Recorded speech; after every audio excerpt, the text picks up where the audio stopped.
Welcome! Today I'm showing you how to turn off Google Assistant option on your TCL 25G. In the beginning, go into Google application. Then on the bottom we got more option, this one, and go into settings. Next, choose Google Assistant option, and then need to scroll down and find general option, this one.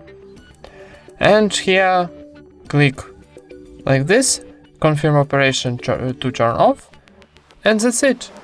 So easy, right? Thank you for watching, leave thumbs ups and subscribe to our channel.